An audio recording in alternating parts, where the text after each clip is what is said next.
Dominicanas y dominicanos, hoy les hablo renovando el compromiso que me condujo a este Congreso Nacional y cumpliendo con un mandato de la Constitución de la República de fiscalizar frente a la ciudadanía las acciones del Estado Dominicano. Es por eso que, más rápido de lo pensado, vuelvo a presentarles algunas realidades que pasan inadvertidas ante nuestros ojos.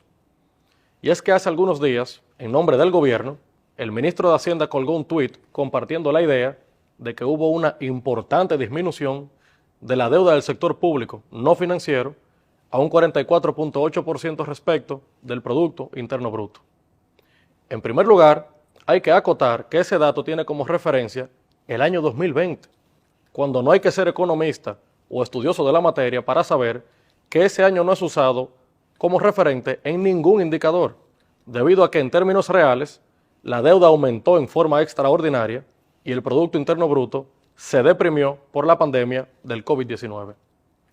Visto esto, sería oportuno que algunas interrogantes sean respondidas para edificar a la población de cómo le beneficia esta gran noticia si fuese cierta. Primero, ¿acaso ahora debemos menos? Segundo, ¿se paga menos interés de la deuda respecto de los ingresos fiscales? Y tercero, ¿la deuda se usa para proyectos que impactan positivamente esta y las futuras generaciones? Mientras esperamos la respuesta, los estudios del gobierno coinciden en que la contestación a todas las preguntas anteriores es evidente que no. En materia económica, el actual gobierno ha sido recurrente en la construcción de la idea de que República Dominicana competiría con el paraíso, cuando la realidad es que para la población, sencillamente, así no lo siente. Ahora bien, me permito recalcar algo que he dicho en ocasiones anteriores y que me gustaría que quede muy claro. Soy un fiel creyente en que las deudas en sí mismas no son malas, pero depende para qué. ¿Cuál es el propósito de estos préstamos? Esa es quizás la pregunta más importante por evaluar y en estos momentos los datos del gobierno indican que su uso no es el adecuado. Y puedo aseverar que no es el uso correcto partiendo de las estadísticas, repito, del propio gobierno, que señalan que algo está ocurriendo. De diciembre de 2020 a marzo de 2023, la deuda aumentó en 10.320.6 millones de dólares, pasando de 44.622.3 a 54.942.9 millones de dólares en el periodo señalado. Al cierre del año 2019, la deuda del sector público no financiero se encontraba en 40.4%, o su equivalente, 35.942 millones de dólares. Esa es la premisa principal, pero no sabemos qué creer, si la deuda se redujo un 4.9%, como dice Hacienda, o si aumentó 4.4%, como indican los datos oficiales del gobierno. Por tanto, es lógico y natural que nos preguntemos, ¿a quién le creemos?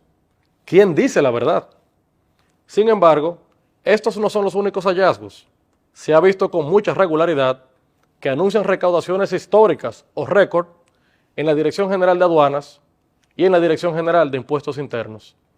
Y ahí es oportuno preguntarse, ¿cómo es que si tenemos tales récords en recaudación, es necesario recurrir a tanto endeudamiento? Un ejemplo de esto es que de enero a junio de 2023, la DGI registró ingresos por un monto de 393.132 millones de pesos y la Tesorería Nacional por 39.531.6 millones de pesos, montos superiores a los recaudados en el mismo semestre de 2022 en un 17.2% y un 57% respectivamente en dichas instituciones. Entonces, no se entiende que se recaude más y que se recurra a más deuda, aunque lo verdaderamente peligroso y preocupante no es eso. Se trata de algo mayor y es que la deuda no va dirigida a la producción nacional o para inversión en desarrollo u obras de infraestructuras.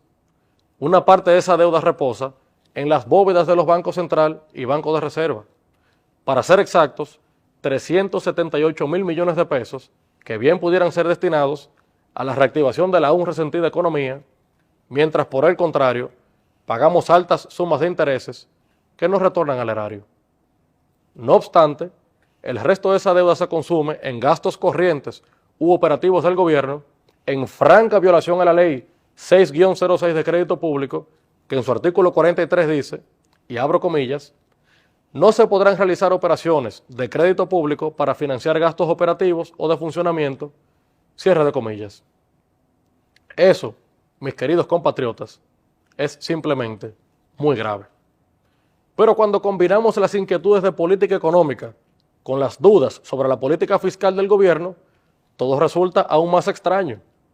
Hace poco el Poder Ejecutivo envió un proyecto de amnistía fiscal a este Congreso de la República, el cual ya fue votado en la Cámara de Diputados y que contó con el voto favorable de los legisladores del bloque de la Fuerza del Pueblo, que me he honrado en dirigir como su vocero.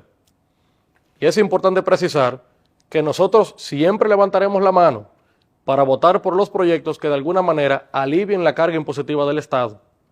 Y por esa misma razón cuestionamos algunas cosas sobre esta iniciativa. Pues, si bien es cierto que la amnistía es positiva para la población y la hemos apoyado, lo menos cierto es que el trasfondo es la necesidad del gobierno de buscar recursos extra. Entonces, nos preguntamos, ¿cuál es la prisa de introducir una segunda amnistía fiscal en un mismo cuatrenio si se está recaudando en cifras récord y si supuestamente ha disminuido la deuda? Ahí evidentemente hay una contradicción. O algo anda muy mal en nuestra economía y no nos enteramos, o sencillamente esta iniciativa tiene un propósito desconocido por la población. La información dada por el ministro de Hacienda indica que la deuda de los contribuyentes en DGI asciende a 36.000 millones de pesos, de los cuales proyectan recaudar entre 6.000 y 10.000 millones de pesos.